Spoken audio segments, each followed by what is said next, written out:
Producer நல்லா இருக்கணும்னு நினைக்கிறேன். அது என் தம்பி. அந்த ப்ரொடியூசர் ஆனா என்ன தெரியல, நான் படம் பார்க்கல. பட் படம் நல்லா போய் ப்ரொடியூசர் லாஸ் ஆகாம இருந்தா நல்லது. அதுல பல பேர்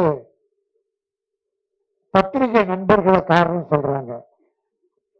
இந்த படம் ஃபெயிலியருக்கு விமர்சனங்கள் வித்தியாசமா எழுதம் காரணம் என்று சொல்றாங்க. அதெல்லாம் இல்லை. விமர்சனங்கள் படத்துடைய வளர்ச்சிக்கு கொஞ்சம் உதவிதான், இல்லைன்னு விமர்சனம் வேணும். அதனால்தான் இந்த சகோதரர்கள்லாம் அழைத்து இந்த ஆடியோ ஃபங்க்ஷன் நடத்தி அவங்களுக்கு ஒரு மரியாதை கொடுத்து அவங்க இப்ப ப்ரொடியூஸ் ஹெல்ப் பண்ண படத்தை ப்ரமோட் பண்ண போறீங்க. இது நல்லது இருக்கிறதா நல்லதா எழுதுங்க, குறை இருந்தா குறைவா எழுதுங்க. ஏன்னா ப்ரொடியூசர் எவ்வளவு பண்ண இப்பவே 5 கோடி இருந்தார். அதனால நாம ஏதோ பேனால மை போட்டோன்றதால இப்ப மை கூட போடல, எல்லாம் பால் பாயிண்ட் பண்ணு. அதாவது ஒரு ஹோட்டல்ல சாப்பிட போயிருந்தோம். அங்க உள்ள ஒரு போர்டு எழுதியிருந்தான், இங்கே சாப்பாடு நன்றாக இருந்தால் வெளியில் சொல்லுங்கள்.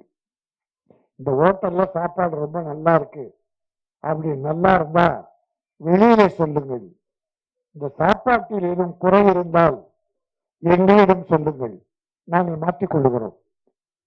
நன்றாக சமைக்கிறோம். அதாவது குறை இருந்தா எங்கிட்ட சொல்லு, நிறைய இருந்தா மக்கள்கிட்ட சொல்லு, வியாபாரம் பெருகும். அதனால இப்ப வந்த பெரிய படங்கள்ல என்ன குறையோ, இயக்குனர் இதுல கொட்டை விட்டாரோ கதையில கொட்டையோ எப்படியோ போனா கூட ப்ரொடியூசர் லாஸ் ஆகிட்டான். ப்ரொடியூசர் லாஸ் ஆகிறாரு, இது யாருக்கும் லாஸ் கிடையாது. அப்ப அந்த ப்ரொடியூசர் எவ்வளவு வேதனைப்படுவோம். அதனால பண்றத செலவு எத்தனை கோடி என்பதாலும் அல்ல, அதில் எவ்வளவு கதை இருந்தது, அந்த கதையை எவ்வளவு சிக்கனா அழகாக எடுத்து சொன்னீர்கள். இந்த 2 ஜாம்பா உட்கார்ந்துருக்காங்க, உதயகுமார், பேரரசு, எப்படிப்பட்ட படங்கள் பண்ணாங்க. ரஜினி சாரை வச்சு எத்தனை வெற்றி படம், கார்த்திகை வச்சு வெற்றி படம், உதயகுமார். நம்முடைய பேரரசு விஜய் வச்சு வெற்றி படங்கள் கொடுத்த 2 இயக்குனரும் சின்ன பட தயாரிப்பாளர் வளரணும் வாழணும் வெற்றி பெறணும்னு தொடர்ந்து வாழ்த்து வர்றாங்க. மனம், நல்ல மனம், வாழ்த்துவதற்கென்று ஒரு மனம் வேண்டும். அந்த நல்ல மனம் தான் தொடர்ந்து